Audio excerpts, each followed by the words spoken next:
Ag groups and farmers try to KO EGLE's CAFO permit requirements. The head of the EPA drops by a Michigan farm to talk clean air and water. We need to make sure that EPA is here as a partner, not as an impediment to the future growth of farms across the country. And Michigan Ag Commodities' Chris Betts has your market update. I'm Janelle Brose, and this is Farm News 5. Farm News 5 is brought to you by Ford. U.S. Environmental Protection Agency Administrator Andrew Wheeler visited Michigan this week, which included making a stop at Robinette's Apple House, a fifth-generation fruit farm in Grand Rapids. While there, he discussed with Farm News 5 a recent decision by the EPA to ease personal protective equipment rules. First and foremost is to make sure that all the workers have the appropriate equipment that they need in order to be safe in the application of pesticides. We do recognize, however, that there have been mass shortages of personal protective equipment.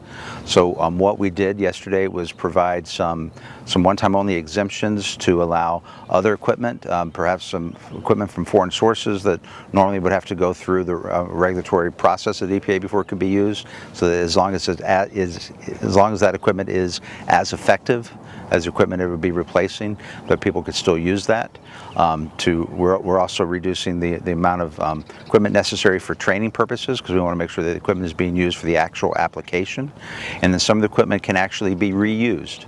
So as long as it can be reused safely, we're allowing that equipment to be reused. Wheeler also discussed the Navigable Waters Protection Rule. When developing this rule, which was finalized in late April, the EPA focused on three main areas: making the definition easy to understand, differentiating between state and federal waters, and ensuring it would stand the test of time. One of the things that we're doing also is we defined not only what is a federal waterway, but also, just as importantly, what is not. And one of the areas that we define as not a federal waterway are agricultural ditches. So we are specifically excluding agricultural ditches from the definition of a federal waterway. And I think that will provide a lot more certainty to a lot of farmers around the country. While in Michigan, Administrator Wheeler announced who would be serving on the recently re-established Great Lakes Advisory Board. The 14-member board includes 2 representatives from Michigan. If you want a car from a company that's been building them for 115 years, get a Ford. If you want a car with driver assist technology, get a Ford. You're gonna want a Ford. Michigan Farm Bureau is joining commodity groups and farmers from across Michigan in challenging the new permit announced by the state April 1st governing concentrated animal feeding operations, or CAFOs. The groups filed an appeal with the Michigan Office of Administrative Hearings and Rules. And that's kind of the first step that you need to do when you're going to challenge a permit that's come across is there needs to be that administrative appeal. Permitted livestock farmers were already under pretty tight regulations for how they manage their farms, how they manage their manure, how they do their record keeping, and where they send their manure. And this permit took those regulations a lot farther. When you make a permit more difficult to comply with, you're going to increase the costs of compliance. So farms that are not able to apply as much manure on the fields that they manage are going to have to truck that manure further, cost fuel, cost time, cost damage to roads. And all of this happening on top of the difficult farm economy that we've already had, where prices, even before COVID struck, prices were in the basement for a lot of these commodities. And now things are even worse because they're dealing with the market disruption of the pandemic, and now they've got new permit requirements that they're going to have to start meeting as soon as these certificates of coverage start getting issued.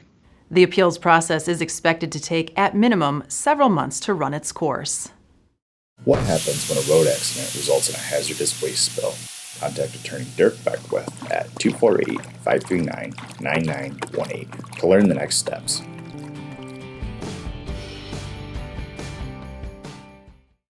Conflicting reports on whether or not China will continue purchasing agricultural goods from the United States is sending mixed messages on trade at a time when farmers could use some clarity. And the modern world lives and dies by international demand and international trade. And, right now we're in a really tough spot. I don't know what the long-term implications are for all of this, but I do know that this looks nothing like the prior recession. So, we don't really have that much of a map in terms of what the historically you could point at and say, well, this is how it worked last time. Some experts thought it was a long shot to begin with, but now with the COVID-19 pandemic, it seems all but certain China will miss its Phase 1 commitment as part of a trade deal with the United States. They've done some things on non-tariff barriers to trade to make good on the Phase 1 commitments, but the reality is they're so far behind what they need to do to meet the Phase 1 commitments. It's going to be a Herculean effort, and I think it'll be something to continue to monitor as we get closer and closer to the election, what the administration chooses to do with respect to Phase 1. I think we're in a place where it's going to take a long time to redevelop that trade relationship, regardless of what happens from here on out. Ultimately, the trade deal that we had on the table, it's hard for me to believe that was going to come to fruition. Even then, there was skepticism, but now it's pure skepticism. So I think we have to be looking in more of a long-term strategy as opposed to thinking more short-term and how we interpret the news even on day-to-day for what soybean trade looks like. After 6 decades of serving as a meeting place and learning facility for 4-H youth and other groups, the Michigan 4-H Foundation Board has made the decision to close Kettnan Center. In a memo, the board said it has been exploring various options for the Tustin, Michigan facility for a number of years, but the COVID-19 pandemic accelerated their decision. Kettnan Center will close permanently on July 1st, 2020. Governor Gretchen Whitmer signed an executive order this week ensuring migrant agriculture workers living in employer-provided housing have protections against COVID-19. The order requires farms to provide similar types of protections for migrant workers that employers would provide for office employees. This includes ensuring they have personal protective equipment, they can practice social distancing, and the farm has a COVID-19 response plan. The order, which remains in effect until June 29th, also spells out procedures for farms to follow if they have a worker with COVID-19 symptoms. And now, joining us back in the studio with the latest on markets, from Michigan Ag Commodities, here's Chris Betts. Thanks, Janelle. An extension higher in corn, wheat, and beans spurred some producer selling this week. Corn continues to be supported by ethanol demand coming back online as stay-at-home orders are being lifted around the country. Corn basis was first to feel the support, but could be limited by producer sales should the board continue to rally. Beans have benefited from continued Chinese purchases despite tensions flaring with the U.S. administration.